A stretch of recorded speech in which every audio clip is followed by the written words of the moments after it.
Hello, good evening students. कैसे हैं आप सब? आशा करता हूँ आप सभी लोग अच्छे होंगे, स्वस्थ होंगे और मस्त होंगे और सभी अपनी अपनी पढ़ाई में लगे होंगे। चलिए, आप सभी के लिए एक खुशखबरी है और ये है कि आपके बोर्ड एग्जाम्स को लेकर के आपके अकाउंट्स बाय ऋषि सर क्लासेस में ऋषि सर के द्वारा टॉप 30 क्वेश्चंस तैयार किए गए हैं जो कि यूपी बोर्ड 12th क्लास के लिए बेहद इम्पोर्टेंट। आप ये टॉप 30 क्वेश्चंस पढ़ लिए तो आप समझिए कि लगभग आपने बुक का निचोड़ पढ़ लिया, कंप्लीट बुक का निचोड़ पढ़ लिया।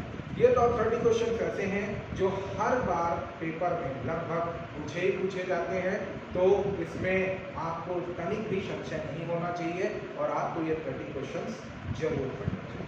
एक बार इन क्वेश्चंस को मैं स्टार्ट करने से पहले एक बार मैं आप सभी को ये बताना चाहूँगा कि जो भी इस वीडियो को देख रहे हैं और जो भी चैनल पर नए हैं वो प्लीज़ इस चैनल को सब्सक्राइब कर लें।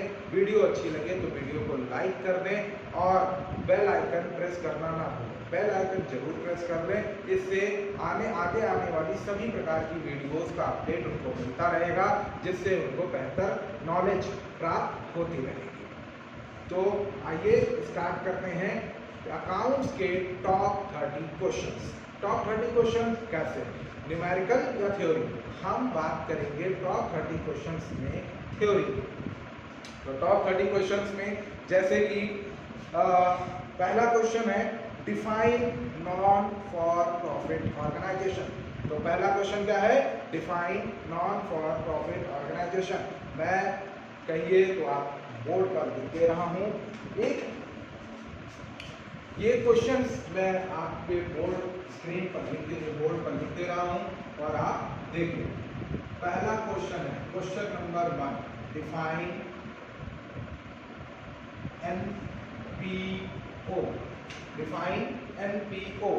तो एनपीओ को डिफाइन करना है। क्या होता है NPO? Not for profit organization, या हिंदी में हम बात करें कि गैर व्यापारिक संस्था क्या होती है? गैर व्यापारिक संस्था, गैर व्यापारिक संस्था की जब हम बात करते हैं तो जैसे कि आपको इसके नाम से ही पता है कि गैर व्यापारिक संस्था ऐसी संस्था जिसका उद्देश्य व्यापार करना ना हो करके समाज की सेवा का हो, वह संस्था गैर व्यापारिक संस्था में आती है।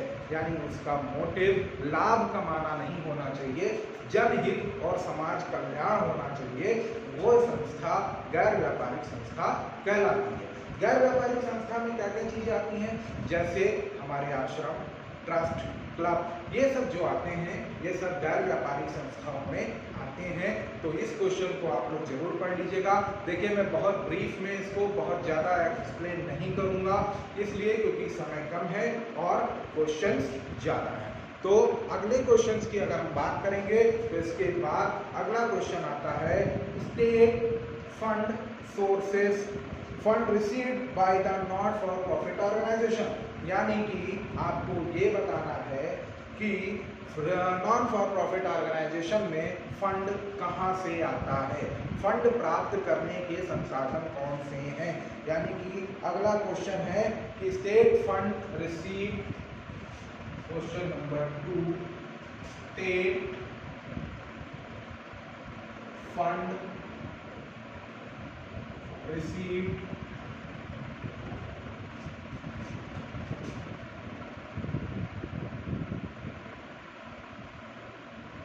For NPO.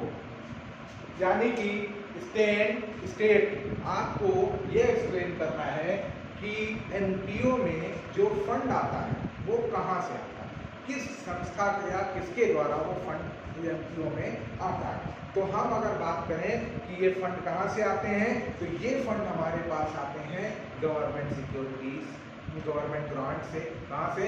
गवर्नमेंट ग्रांट से, सब्सक्रिप्शन से, चंदे से, दान से। इस प्रकार कई सारे लोग, बड़े बड़े लोग होते हैं ना, तो वो दान करते हैं। तो इस प्रकार से गवर्नमेंट ग्रांट्स भी मिलती है। फिर कुछ लोग चंदा देते हैं, डोनेशंस आते हैं। तो इन सब चीज़ों से आपको क्या मिलती है? एनपीओ में इनकम प्राप्त होती है। ठीक है, आइए नेक्स्ट क्वेश्चन की बात करते हैं। नेक्स्ट क्वेश्चन में हम बात करेंगे explain 3 features of non for profit organization. तो नॉन फॉर प्रॉफिट ऑर्गेनाइजेशन की अगर हम बात करें तो इसके 3 फीचर्स कौन कौन से हैं। अगर हम अगले क्वेश्चंस की बात करते हैं तो अगला क्वेश्चन है तीसरा, एक्सप्लेन 3 फीचर्स ऑफ एनपीओ। समझ गए? Explain 3 features of NPO. Service, number 1 service. इसका ऑब्जेक्ट जो होता है वो समाज कल्याण होता है। सर्विस, इसका जो मेन उद्देश्य होता है सेवा करना होता है, सेवार्थ भाव से ये कार्य करते हैं। फिर separate legal entity. Separate legal entity मतलब, सेपरेट लीगल एंटिटी का मतलब ये है कि इनके जो क्लब मेंबर्स या इनके जो मेंबर्स होते हैं उनसे इसका एक पृथक अस्तित्व होता है, यानी वो अलग होते हैं और कंपनी या क्लब का अस्तित्व अलग होता है। तीसरे पे बात करें तो सोर्स ऑफ इनकम। अगर सोर्स ऑफ इनकम की बात करें तो मैंने पहले ही इनको बता दिया कि वो सोर्स ऑफ इनकम क्या होगा। वो सोर्स ऑफ इनकम होती हैं गवर्नमेंट ग्रांट्स और या फिर सब्सक्रिप्शंस, डोनेशंस, इस टाइप के जो चैरिटी अनुदान मिलता है वो सब इसकी इनकम का पार्ट है। आइए क्वेश्चन नंबर 4 की बात करें। क्वेश्चन नंबर 4 में हमें मिलेगा डिफाइन पार्टनरशिप। आप सभी को अगर पता होगा तो क्वेश्चन नंबर 4 जो है डिफाइन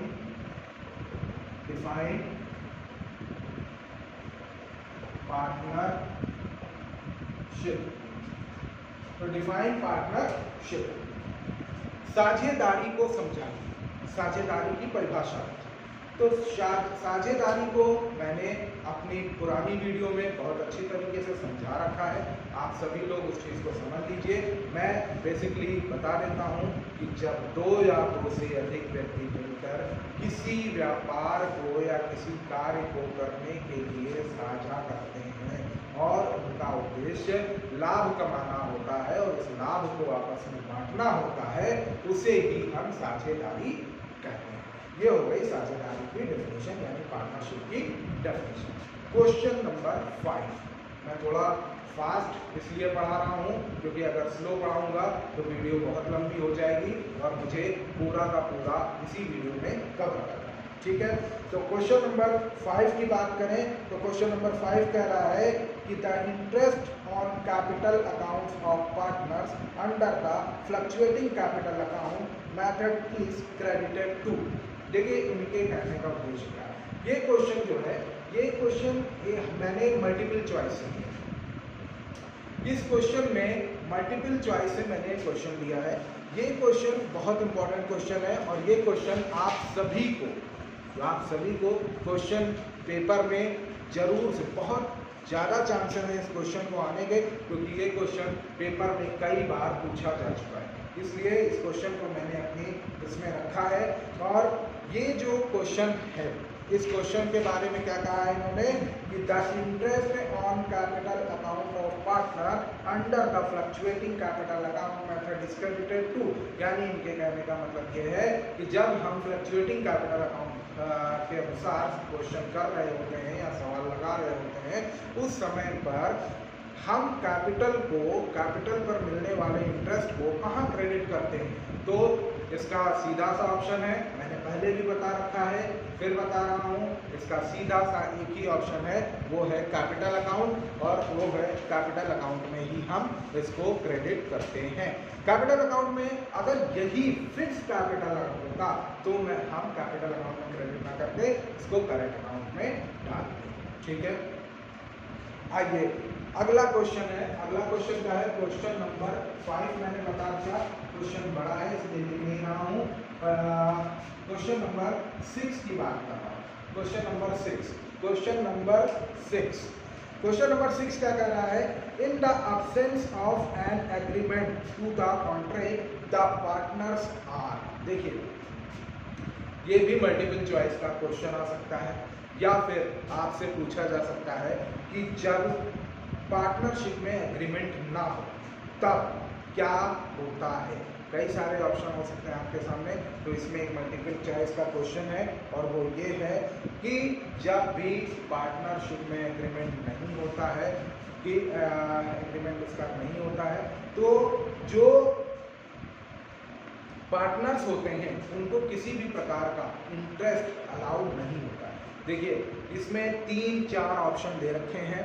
4 ऑप्शन में क्या है कि entitled for 6% interest on capital only when there are profit, ठीक। दूसरा, entitled for 9% interest of their capital only when there are profit, entitled for interest on capital on the bank rate only when they are on profit। यानी इनके कहने का मतलब यह है कि 6% ब्याज पाने का अधिकारी है जब उसे लाभ हो, 9% ब्याज पाने का अधिकारी है जब उसे लाभ हो, या फिर बैंक रेट के अनुसार ब्याज पाने का अधिकारी है जब उसे लाभ हो। तो इसका जो करेक्ट ऑप्शन है वो है चौथा, जो है not entitled for any interest, किसी भी प्रकार का इंटरेस्ट पाने का वो अधिकारी नहीं होगा अगर पार्टनरशिप एग्रीमेंट में इस चीज को नहीं लिखा गया है तो, ठीक है। तो छठा क्वेश्चन हो गया। अब हम बात करेंगे 7वें क्वेश्चन की, 7th क्वेश्चन नंबर 7। इसमें इन्होंने कहा है explain the importance of partnership agreement. हमें पार्टनरशिप एग्रीमेंट क्यों हमारे लिए इम्पोर्टेंट है, ठीक है। तो इसके बारे में आप लोग जरूर पढ़ लीजिएगा। बाकी बेसिकली मैं आपको अगर बताऊं तो पार्टनरशिप एग्रीमेंट हमारे लिए इसलिए भी आवश्यक है, क्यों, पार्टनरशिप में पार्टनर का कैपिटल क्या है, ठीक है, नाम क्या है, फर्म क्या है, प्रॉफिट क्या है, लॉस क्या है, प्रॉफिट रेशियो क्या है ना, इस टाइप के यानी कि बहुत सारी जरूरी चीज़ें होती हैं जो पार्टनरशिप डीड में, पार्टनरशिप एग्रीमेंट में लिखी होती हैं, जिसकी वजह से हमें वो चीज़ें, जैसे फ्यूचर में कोई मान लीजिए लीगल कार्यवाही हो गई, कोई कानूनी कार्यवाही हो गई, कोई विवाद हो गया, कोई कुछ हो गया, तो हमें उसमें सपोर्ट मिलता है। वो बहुत सारी चीज़ें हैं। इस क्वेश्चन को आप जरूर पढ़ लीजिएगा। What is the importance of partnership deed या एग्रीमेंट, ठीक है। क्वेश्चन नंबर 8 की बात करते हैं। क्वेश्चन नंबर 8, क्वेश्चन नंबर 8 क्या है, पार्टनरशिप डीड क्या है, what is partnership deed, what is partnership deed. मैंने बता दिया। 8th पे आते हैं तो 8th क्या कह रहा है कि what is partnership deed, partnership deed. ये क्वेश्चन बहुत पूछा है, ये क्वेश्चन अपने आप में ही एक इंपॉर्टेंट क्वेश्चन। पार्टनरशिप डीड क्या है? पार्टनरशिप डीड वो है जिसमें पार्टनरशिप से संबंधित वो सारी चीजें लिखी होती हैं जो कि पार्टनरशिप संस्था के लिए जरूरी है। जैसे मैंने इस बारे में अपनी पिछली वीडियो में दे रखा है, बता रखा है, वो काफ़ी ब्रीफ तरीके से बता रखा है। मैं बेसिकली आपको शॉर्ट में बता दे रहा हूँ कि पार्टनरशिप डीड में बहुत सारी चीज़ें होती हैं जो कि लिखी हुई होती हैं कि पार्टनरशिप डीड में पार्टनर, फर्म क्या है, लोकेशन फर्म की कहाँ है, फर्म के पार्टनर कौन है, पार्टनर का नाम, उनका एड्रेस, ठीक है, उनका प्रॉफिट शेयरिंग रेशियो, कैपिटल पर इंटरेस्ट, ड्राइंग पर इंटरेस्ट, सैलरी मिलेगी कि नहीं मिलेगी पार्टनर्स को। ऐसी तमाम सारी बातें होती हैं जो कि पार्टनरशिप डीड में लिखी हुई है, ठीक है।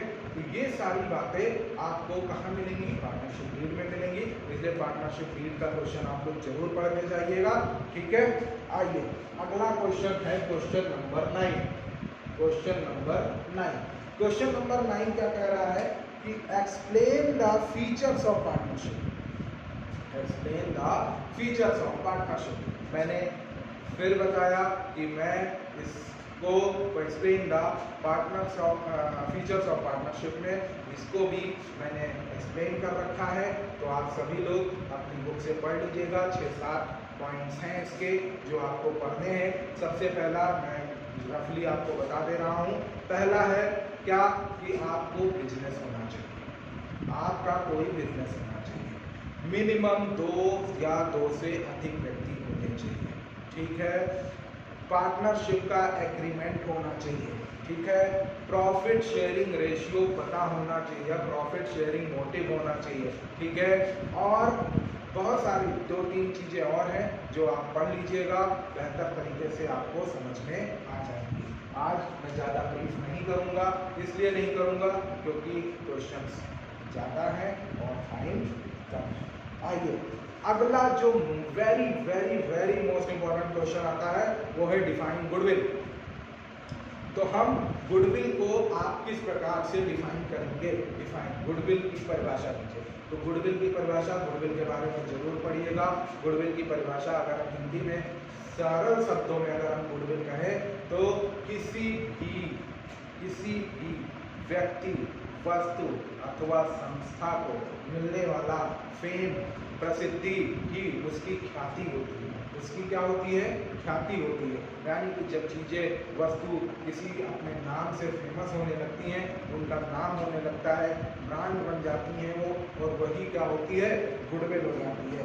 तो और इंग्लिश में अगर हम बात करें तो goodwill is an intangible asset which place an enterprise at an advantageous position due to which an enterprise is also earn a higher profit without putting extra effort, बिना किसी एक्स्ट्रा एफर्ट को लगाए हुए जब आपको बिजनेस में high advantage प्राप्त होने लगे तब आप समझिए कि आपके बिजनेस में आपकी गुडविल बरकरार है। जैसे एक उदाहरण मैं देता हूँ, जैसे आज की डेट में अगर मैं आईफोन की बात करूँ तो iPhone is a brand. IPhone, अगर आप मोबाइल में आप बात करेंगे आईफोन की, तो आईफोन तो किसी को बताने की ज़रूरत नहीं है। आईफोन मतलब आईफोन, वो समझ जाता है, उसे कुछ करने की आवश्यकता नहीं है। आईफोन का अपना अलग गुडविल है। कोलगेट, तो टूथपेस्ट में ले लूँ तो कोलगेट, इसी प्रकार से ये होती है। समझ में आई बात? आइए, अब आशा कर रहा हूँ आपको मेरी बात समझ में आ रही होगी। मैं थोड़ा फास्ट पढ़ा रहा हूँ, मैंने आपको पहले भी बताया कि क्वेश्चन ज़्यादा हैं और समय कम है, इसलिए मैं आपको थोड़ा सा तेज़ी से ही पढ़ाऊँगा, ठीक है। आइए अब मैं 11वें क्वेश्चन की बात करता हूँ। 11वां क्वेश्चन क्या है कि 11वां क्वेश्चन कह रहा है what are the methods of evaluate goodwill.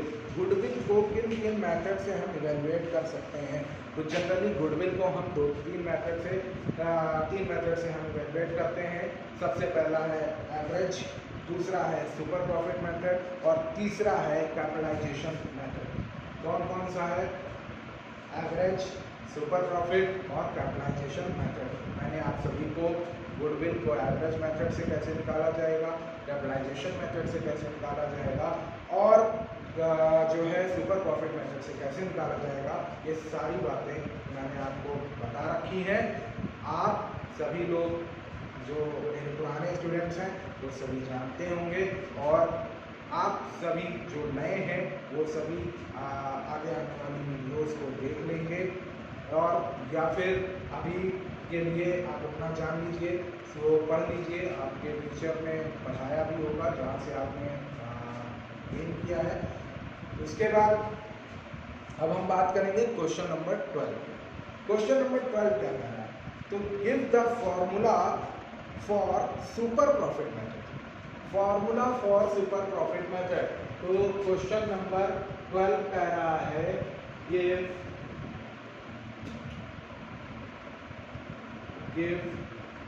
The formula for super profit method. इसका फॉर्मूला आपको बताना है, ठीक है। Give the formula for super profit method. तो सुपर प्रॉफिट मेथड से फॉर्मूला निकालने के लिए हमें सबसे पहले तो आपको क्या पता होना चाहिए? सबसे पहले आपको एवरेज प्रॉफिट पता होना चाहिए। क्या पता होना चाहिए? Average profit. सबसे पहले आप एवरेज प्रॉफिट पता करेंगे, उसके बाद नॉर्मल प्रॉफिट पता करेंगे। ठीक है। एवरेज प्रॉफिट में से नॉर्मल प्रॉफिट को आप लेस कर देंगे, आपका सुपर प्रॉफिट निकल के आ जाएगा। यानी हम सुपर प्रॉफिट की बात करें तो सुपर प्रॉफिट क्या होगा, average profit minus normal profit. ठीक, ये आपका आ गया सुपर प्रॉफिट। तो इन्होंने क्या पूछा था, give the formula for super profit method. तो give the formula for super profit method, ये रहा आपका सुपर प्रॉफिट कैसे निकलेगा, जो एवरेज और नॉर्मल प्रॉफिट। ठीक है, अब यही अगर पूछ ले कि give the formula for goodwill calculation super profit method, तो आपका सुपर प्रॉफिट ये हो गया। आपको यहाँ पर एक इंफॉर्मेशन दी जाएगी, वो है number of year purchase, number of year purchase. जब ये दिया होगा तो आपको क्या करना है, SP इंटू ये कर देना है, नंबर ऑफ ईयर परचेज, यानी super profit into number of year purchase. तो आपका क्या निकल आएगा, आपका गुडविल निकल आएगा। ठीक है, आइए अगला क्वेश्चन हम बात करेंगे, क्वेश्चन नंबर 13 की। तो क्वेश्चन नंबर 13 क्या कह रहा है, show how super profit method is used to calculate goodwill. जैसे 13वां क्वेश्चन वही रहा जो मैंने आपको यहाँ बता दिया। तो 13वां क्वेश्चन हो गया। तो अब इसके बाद हम बात करेंगे 14वें क्वेश्चन की, how sacrificing the share of each partner is calculated. क्या कह रहा है, कह रहा है क्वेश्चन कि हर प्रत्येक पार्टनर के द्वारा सैक्रिफाइस किए गए हिस्से को किस तरीके से निकालेंगे। तो इसका SFR का फॉर्मूला मैंने आप लोगों को पहले बता रखा है।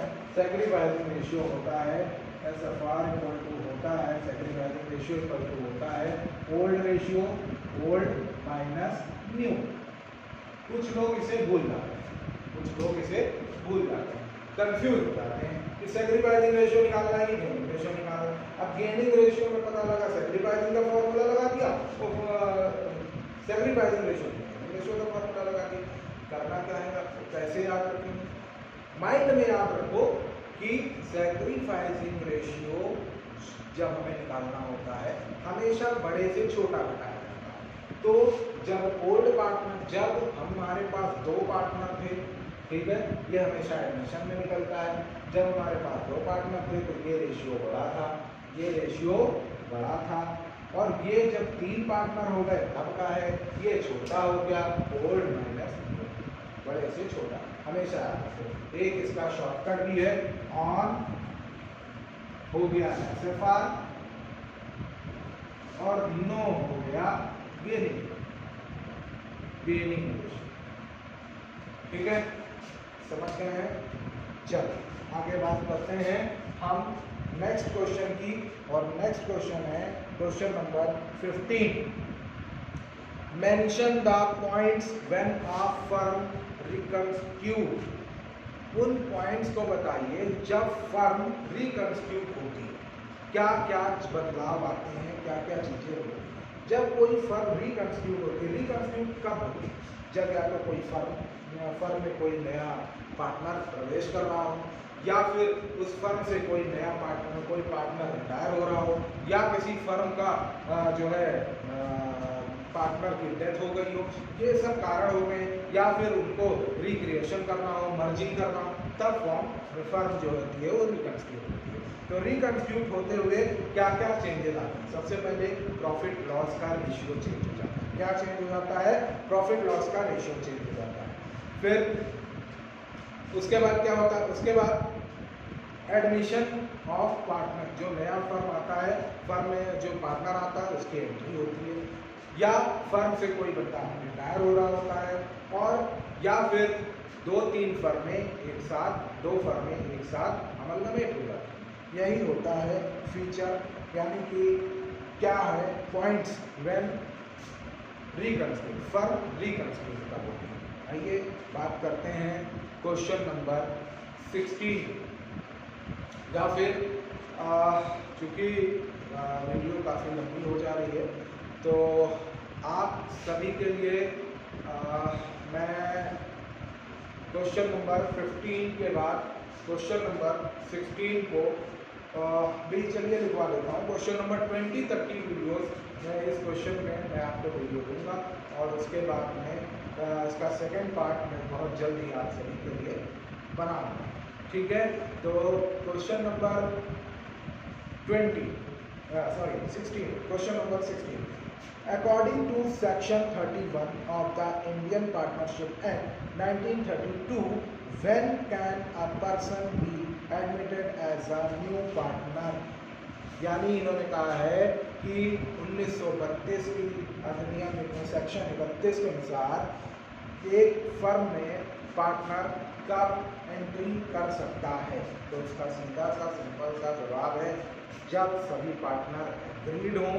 दूसरा कि if the above mention agreement is absent all the partner must agree for the admission.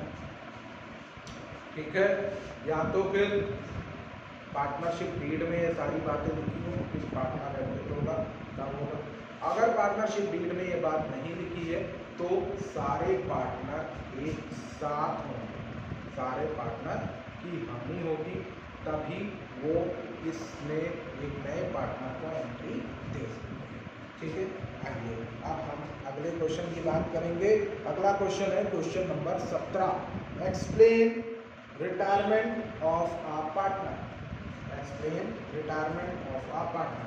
देखिए इस बार कोर्स में रिटायरमेंट ऑफ पार्टनर का बहुत थोड़ा सा पार्ट आ रहा है, न्यूमेरिकल का चांसेस बहुत कम है, लेकिन रिटायरमेंट क्यों होती है, इस बारे में क्या होती है, इस बारे में आप लोग जरूर पढ़ के जाइएगा।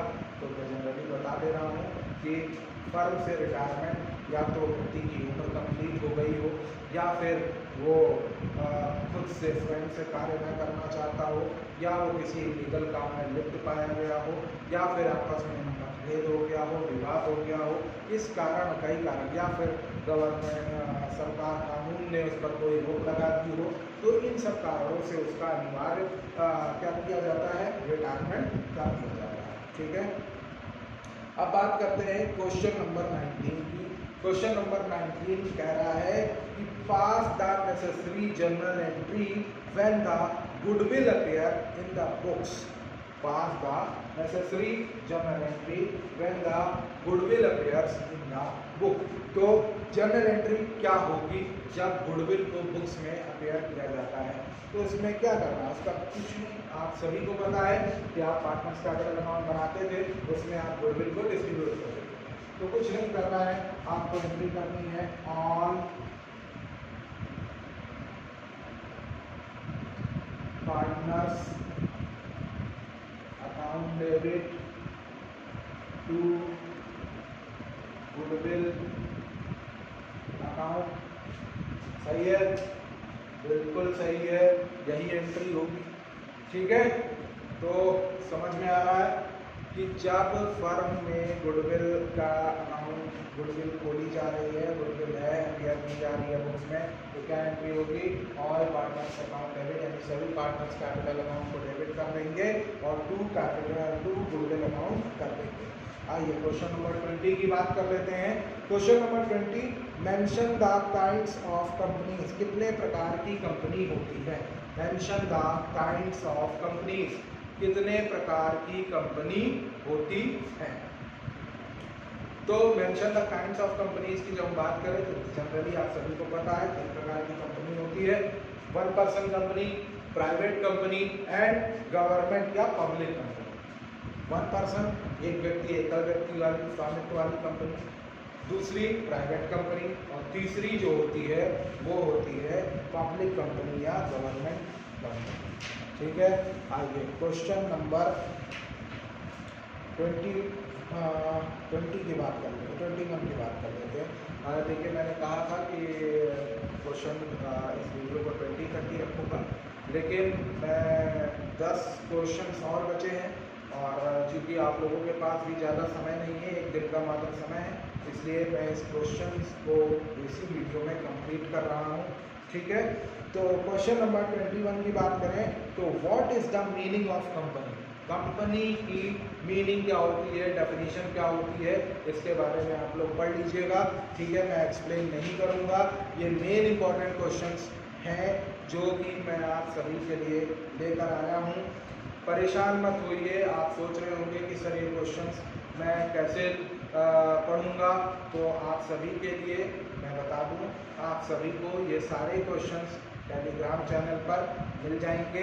मेरा इसका वीडियो का टेलीग्राम चैनल का लिंक मैं अपने वीडियो के डिस्क्रिप्शन बॉक्स में डाल दूंगा, वहां से आप लोग इस लिंक पर क्लिक करके डायरेक्टली जा करके टेलीग्राम चैनल पर इस PDF को डाउनलोड कर सकते हैं और वहां से आंसर के साथ, क्वेश्चन विद आंसर के साथ इसको पढ़ सकते हैं। ठीक है, आइए question number 22, what is share capital of a company, what is share capital of a company. ये क्वेश्चन भी बेहद इंपॉर्टेंट है, इसको भी पढ़ के जाइएगा। क्वेश्चन नंबर 23 की बात करें तो 23 कह रहा है मेंशन द काइंड्स और क्लासेस ऑफ शेयर, शेयर के कितने प्रकार होते हैं। तो जनरली आपको पता है कि जनरली शेयर दो ही प्रकार के होते हैं, एक होता है इक्विटी शेयर, दूसरा होता है प्रेफरेंस शेयर। आइए अगला क्वेश्चन, क्वेश्चन नंबर 24 में define the observations of shares, define the observations of shares. ये क्वेश्चन भी आप लोग जरूर पढ़ लीजिएगा। ठीक है, ये क्वेश्चंस भी बहुत इंपॉर्टेंट है जो कि आपकी पेपर में 99% चांसेस हैं आने के। आइए क्वेश्चन नंबर 25 की बात करें तो balance the forfeited share account is depicted in the balance sheet under the head of, किस हेड के अंदर हम फॉरफिटेड शेयर की बैलेंसिंग अमाउंट को डालते हैं। आप सभी को पता है, हमने पढ़ा भी रखा है कि शेयर का जो भी बैलेंस होता है फॉरफिटेड का, वो किस में जाता है, शेयर कैपिटल में जाता है। किस में जाता है, शेयर कैपिटल में जाता है। आइए आगे बात करते हैं क्वेश्चन नंबर 25 की, इसमें है डिफाइन डिवेंचर्स। देखिए डिवेंचर्स को भी पढ़ के जरूर जाइएगा कि डिवेंचर क्या होते हैं। ठीक है, डिवेंचर्स के बारे में जरूर पढ़ लीजिएगा। What is minimum subscription, minimum subscription क्या होता है, न्यूनतम अभिदान क्या होता है, इसके बारे में जरूर पढ़ लीजिएगा। क्वेश्चन नंबर 27 में न्यूनतम अभिदान क्या होता है, मिनिमम सब्सक्रिप्शन क्या होता है, इसके बारे में पढ़ लीजिएगा। क्वेश्चन नंबर 28 की अगर हम बात करें तो what is the forfeiture of share, अंशों का हरण क्या होता है, क्यों होता है अंशों का हरण, इसके बारे में भी आप लोग जरूर पढ़ के जाइएगा। मैं आपको ये PDF टेलीग्राम चैनल पर मिल जाएगी। अगर आपको पढ़ना है, वीडियो के डिस्क्रिप्शन बॉक्स में ये लिंक मैं शेयर कर दूंगा, वहाँ से जा करके आप इस PDF को डाउनलोड कर सकते हैं। Question number 29, premium received on issue of share is shown on, जो प्रीमियम रिसीव होता है इशू करने पर, शेयर के इशू करने पर, वो कहाँ पर शो होता है। तो आप सभी को पता है इक्विटी हेड के अंदर ये शो होता है। Question number 30, what is the need for valuation of goodwill, goodwill valuation की नीड क्यों है।